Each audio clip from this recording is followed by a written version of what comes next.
Welcome to the Human Capital Innovations Podcast, your go-to source for personal, professional, and organizational growth and development. We hope you tune in often for all things people management, organizational development and change, organizational leadership, and social impact related. Maximize your personal and organizational potential with Human Capital Innovations Podcast.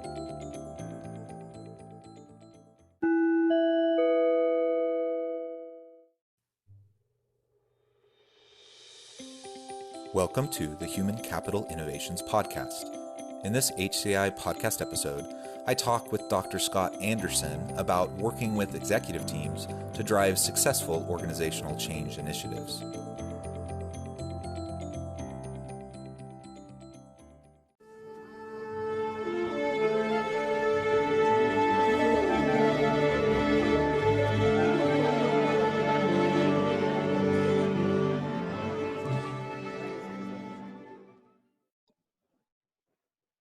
Scott Anderson, welcome to the Human Capital Innovations Podcast. Thank you. It's good to be here. I'm so excited to have a chance to talk with you today. You're such a fascinating individual with a really interesting professional background, but one of the things I really love about your background specifically is your focus on change management, which is one of my passions and real key interests and drivers in my own career. And so I think it'll be a lot of fun to have the chance to explore change management topics and your experience working with executives to bring about change initiatives within organizations. Yeah, I'm looking forward to it. It's my passion, and I think it's safe to say that when I came across change management as a formal discipline, that I found my tribe, I found my people, and really a lot of purpose and passion in the work that I'm doing. So it's certainly a welcome opportunity to talk with you and have this discussion about change management, about executives, about the importance of change management in any organization. Wonderful. And as we get started, I want to share a little bit about Scott with the listeners. As a change management and business communication strategist, Scott Anderson helps executives get more buy-in, quicker adoption, better business results in their major organizational changes. His career has been about helping individuals, teams, and leaders organize and simplify their difficult challenges into actionable plans that improve their results and unchain their potential. He has a whole series of credentials behind change management, and he's led various change management initiatives in the IT industry, including software implementations, enterprise planning, enterprise project management practices, corporate performance measurement and dashboards, technology governance policies and processes, and many other executive initiatives.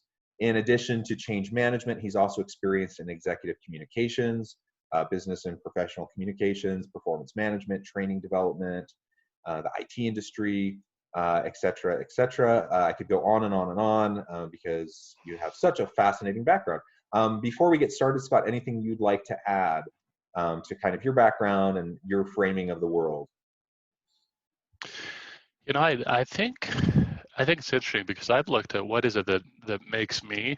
I started out in social work, so I started out as a clinical social worker working with individuals on how they change, and then I've had this interest in technology and kind of all along the way, even in my PhD work, I was focused on persuasion and social influence. And I've kind of looked back and wondered, how did I get to where I am today? Like, what's that common thread? And as I've identified that, it's really about helping organizations and individuals to achieve their potential. And kind of what drives me and what I do is so often I see situations that are a whole lot more difficult than they need to be. Like I just see so much frustration and difficulty and challenges that comes up in organizations, and I just think there's a better way. There are ways that you can improve the likelihood that your change efforts will succeed, and it doesn't have to be as painful as it needs to be. If you've gone through any kind of a change in an organization and you personally experience the pain of going through that change, that's essentially what I feel is my responsibility to do, is to help organizations to minimize that pain. to make it easier and to make it a more productive and healthy experience for everybody who's involved in the change. So that's kind of my common thread is really, oftentimes I don't think it has to be as hard as it needs to be, and there are ways to make it a whole lot better. And change management is definitely one of those disciplines that makes a difference in the organizations. Awesome. And I think that's so cool that you have a social work background before getting into change management and the tech industry and all these different elements.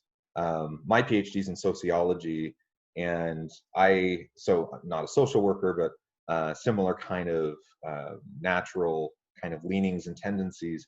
And I'm kind of the black sheep in my family, so to speak, because my family are all like therapists and social workers, and then Gotcha. I'm the guy that ended up doing it for business. Gotcha. But it really is a lot of the same stuff, right? But it's just framed in a different way, and you're still helping individuals and teams and organizations rather than individuals and couples and whatnot. And yeah, and I would say it's not only kind of the framing that's different in terms of I don't know the context and kind of what I'm accomplishing, but I go back and look at my social work foundations in terms of when you start talking about family therapy and looking at systems theory and looking at the interplay of all these different pieces that come together to make a change really work. It's never just one person or one piece of the system. It's that system within the context, or it's that one piece within the context, and it's the interaction and the interplay. And it gets really fascinating when you start looking at that not only individually, but then in small groups or within a family setting or on teams or in teams, or taking it out to a large organization. It's still some of those same principles that I learned in that social work background that still guide my thinking and the way I'm seeing the world around me as I approach change and change management. I can't see change management and any kind of change as being just dictated from the top down. That just doesn't, unless the system would allow it, unless the system is set up that is the way the interaction should be. But to me, it's always this interplay of all these forces and factors and learned interactions, and it's that whole environment, that whole context that becomes really fascinating when you're talking about any kind of change. And how do we start working with kind of the components of that to get everybody working together, moving towards the same direction? Yeah. So you've already started to talk about it a little bit, some of the key elements that need to be there for change to be successful.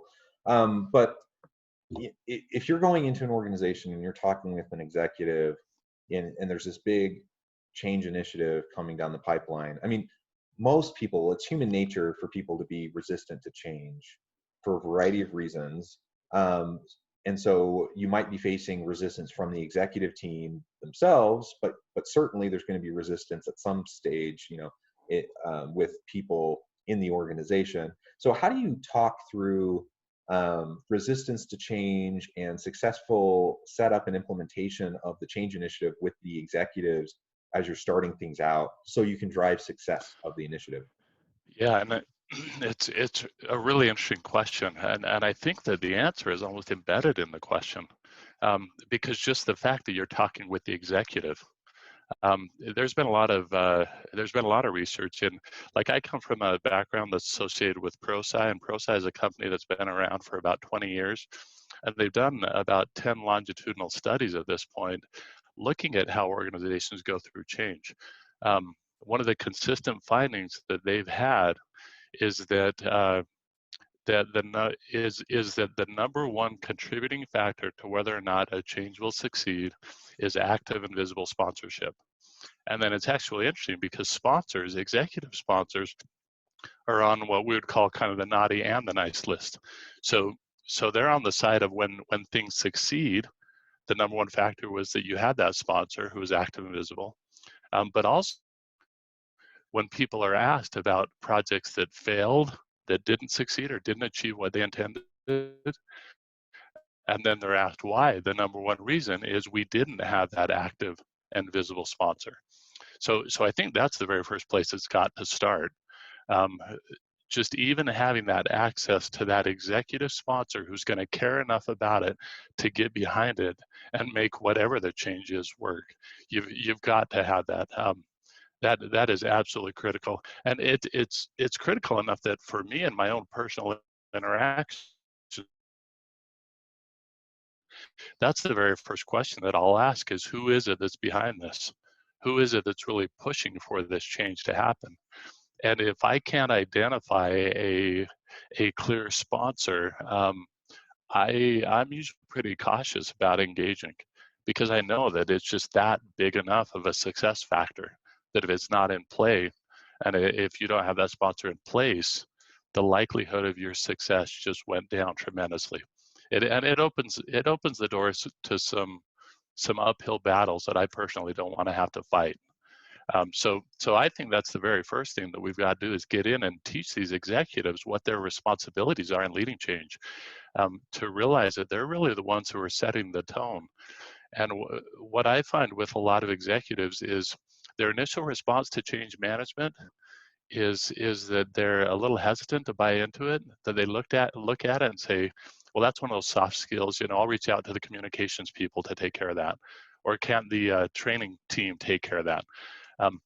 Once they start diving in to really understand what change management is, my experience has been that it usually doesn't take more than maybe an hour or 2 hours of conversation to get them bought in. And the key there is once they understand that change management it's not about what I do and it's not about what I do, it's about what I deliver. And what I deliver as a change manager is results and ROI for whatever project it is that the sponsor is trying to push forward, whatever the change is. So I'll often go back to this idea of helping a sponsor to understand, why does change management matter? And the way that I think about it is I conceptualize it as a big circle.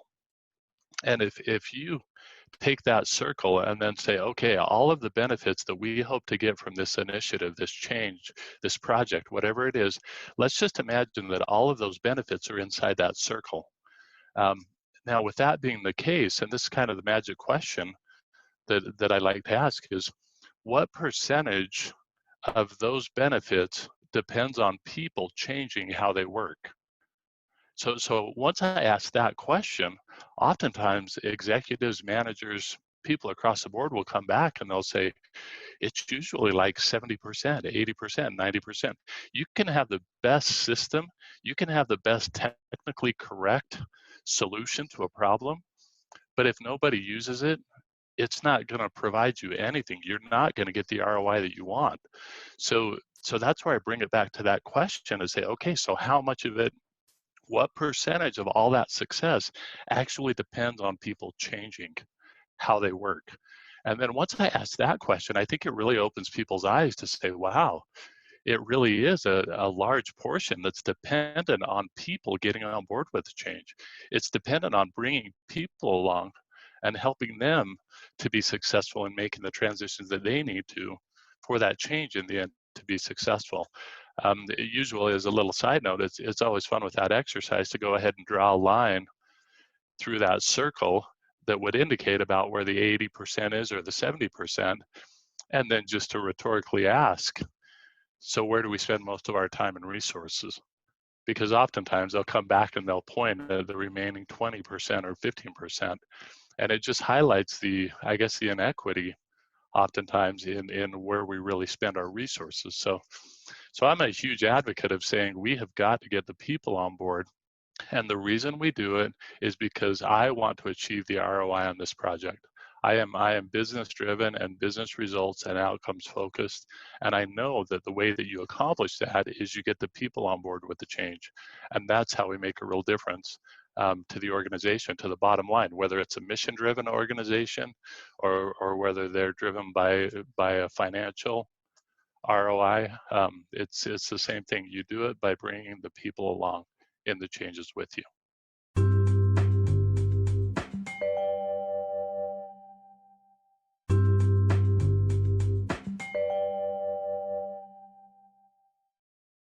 Yeah, I really love that.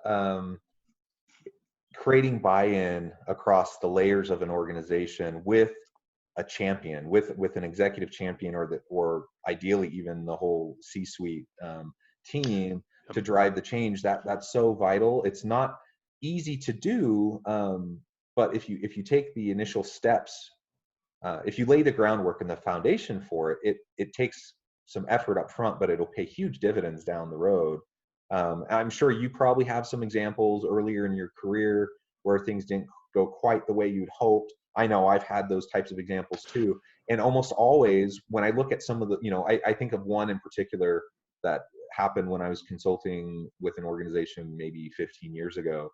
And I thought things were going great. And then like it Yep. just completely imploded, like overnight almost. And I was shocked, I was surprised. And it came down to exactly this. I thought I had more executive support than I had. I'd taken it for granted. I didn't continue to have those discussions. There were key people within the executive team that not only didn't support it, but actively opposed it that I wasn't aware of, And so Yep. all of those things will undo anything that you're trying to do. And it takes a real Yeah. consistent, sustained effort over a long period of time to have change initiatives stick. And so you can't do what I did 15 years ago and take it for granted. I'd been working with this organization for a year and a half. I thought we were Yep. like on a good path, but it all imploded, just literally overnight almost. And I think that story really highlights how common it is. I mean, that story is a common experience in a lot of organizations. You're saying your story, and I've got a story that's almost parallel, knowing that it was 2 years of effort, of a lot of resources spent looking at replacing a key system. And all the project team came in to the CEO for kind of the final, what was supposed to be the rubber stamp approval of the new vendor that they'd be moving forward with. And after they'd got their final slide up and said, so we've selected the vendor, the CEO asked one question and said, so how well will this work with our partners? And immediately I could feel that this thing started just rumbling and the bolts started popping off. And people started saying, well, yeah, I was concerned about that from the beginning, and that's why I wanted to go with another vendor. And really within about 8 seconds, 2 years of work was just completely undermined. And it goes back to that same thing, though, that we didn't bring the CEO along. We didn't bring along that key executive and have that alignment among that C-suite on some of the basics. There are some things that organizations can do to start positioning their projects for success.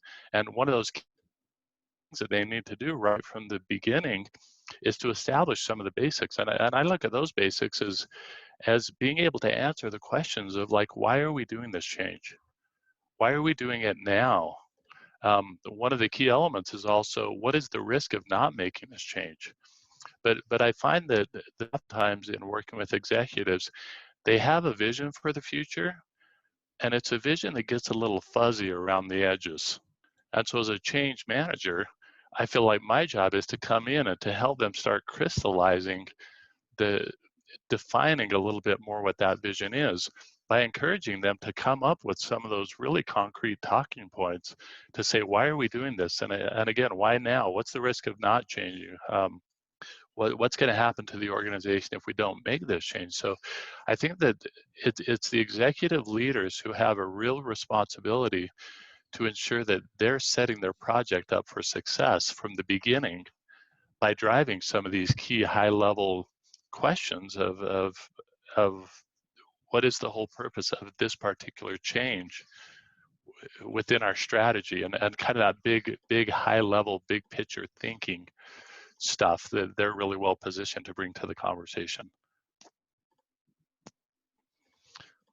Yeah, I think that's right. And as I consider, again, the good and bad examples from my own experience, as well as reading about, cases and reading articles about, how to do it effectively, or some of the things that you might do inadvertently to sabotage, a change initiative. it really does often come back to establishing the why, having a clear vision and purpose behind the initiative,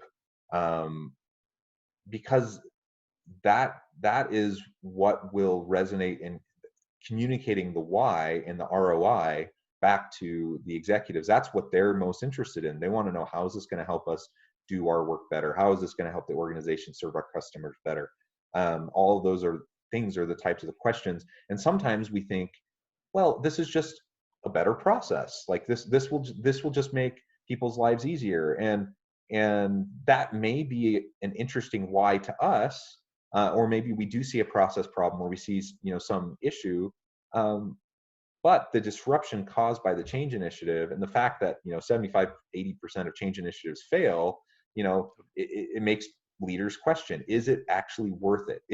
Is the marginal increase in productivity due to some new process worth all of the disruption, all of the angst, all of the resistance, all of the stuff that goes along with the change initiative? And if often it does, but we need to be able to speak that language to them. We need to be able to share that ROI with them and help them understand why and how this new thing that we're doing, this new process, this new approach, this shift in our employee engagement strategy and our customer loyalty strategy, like the way we do these things, this is going to enhance the bottom line, and this is how. That's what we need to be able to do and communicate. Yeah. And that's, I think, often what we miss when we're trying to go about these initiatives.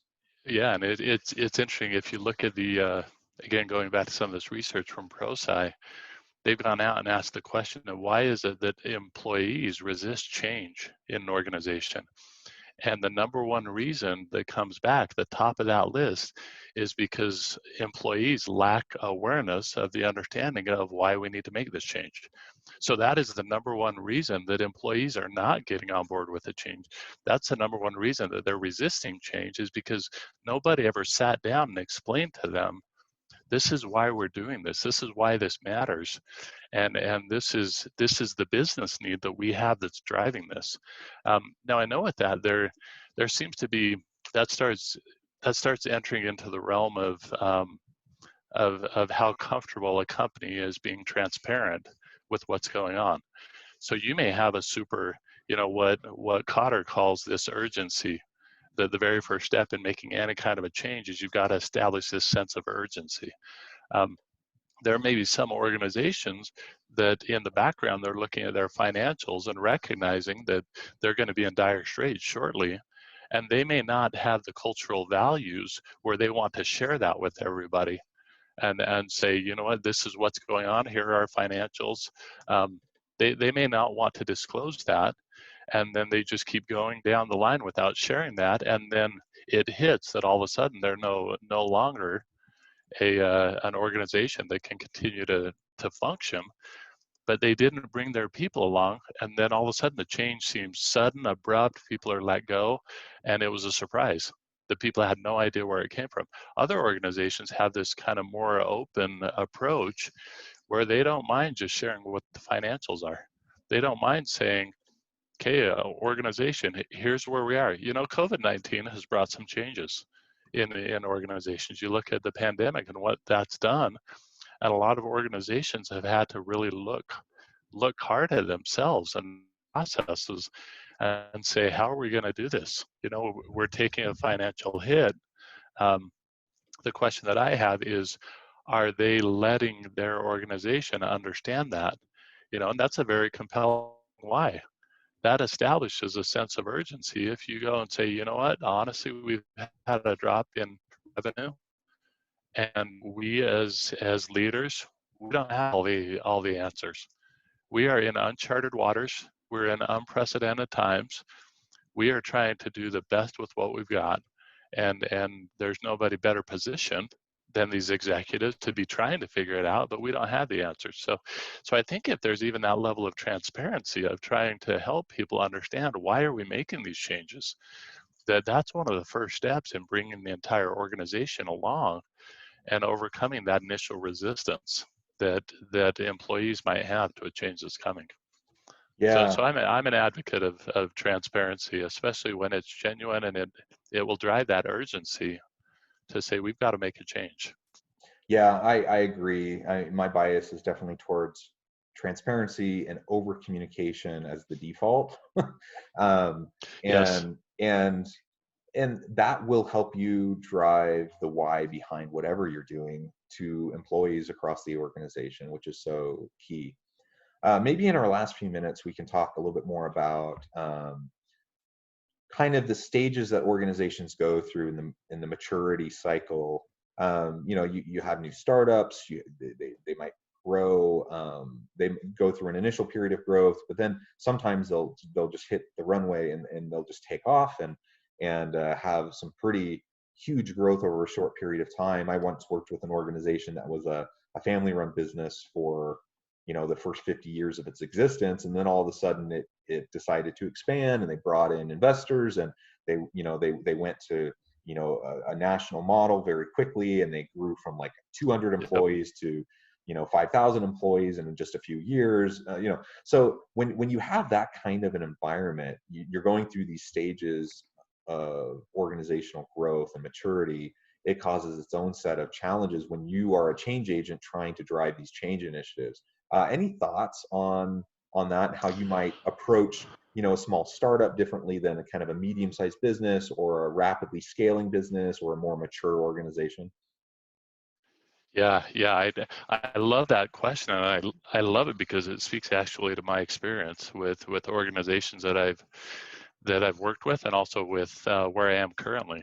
Um, so it is interesting that when you've got that startup mentality, a lot of it tends to be about what can we do to immediately meet the customer needs.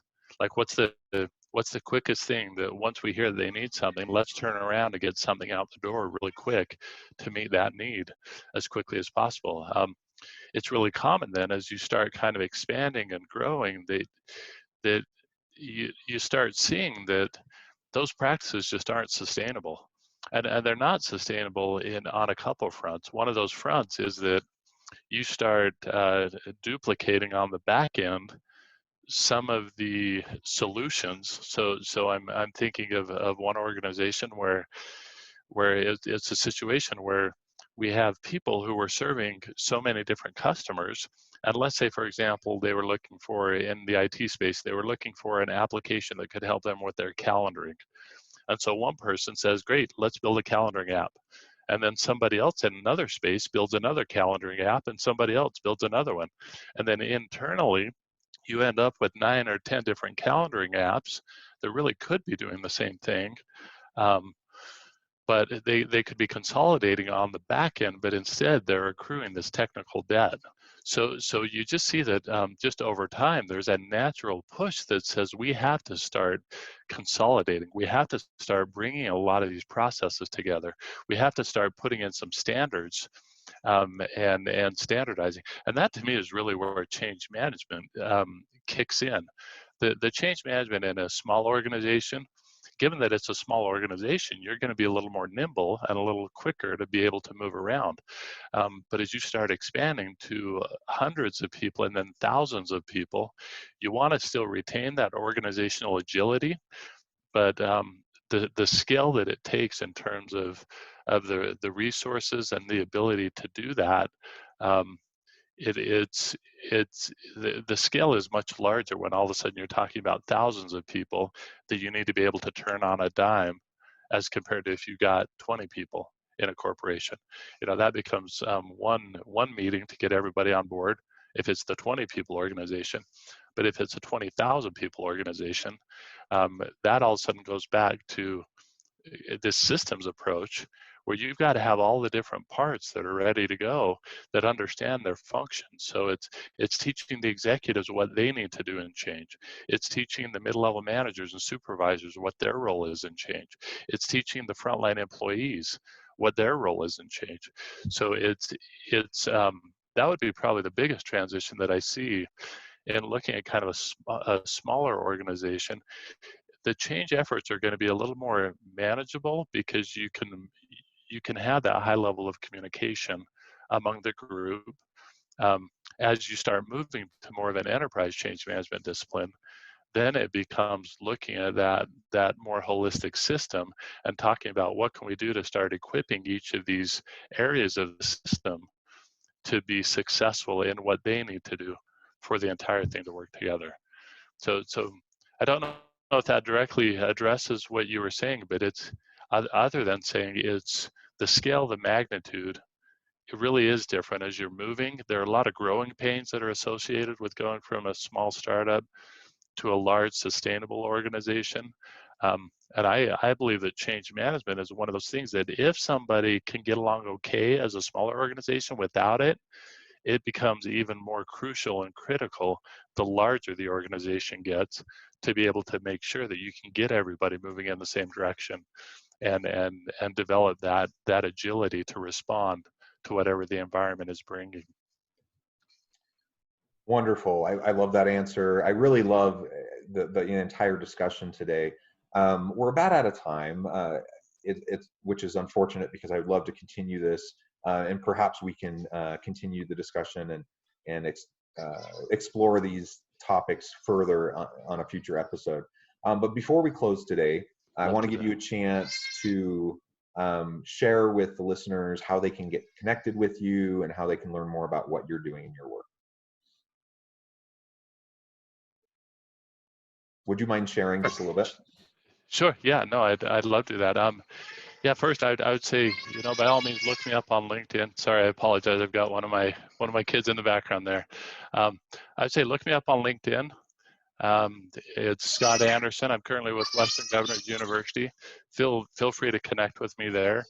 And I would love to have any of these other conversations to kind of move things forward. I'm passionate about change management, enterprise change management.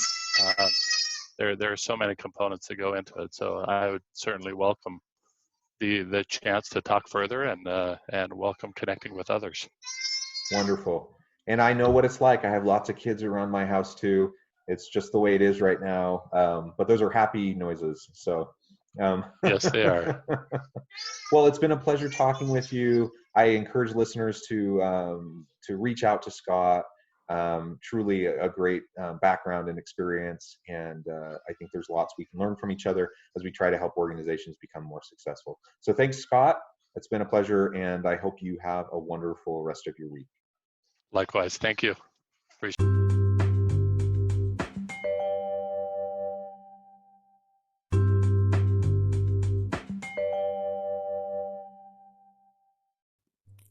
Thanks again for joining us for this episode of the Human Capital Innovations Podcast. I hope you stay healthy and safe and that you have a great week.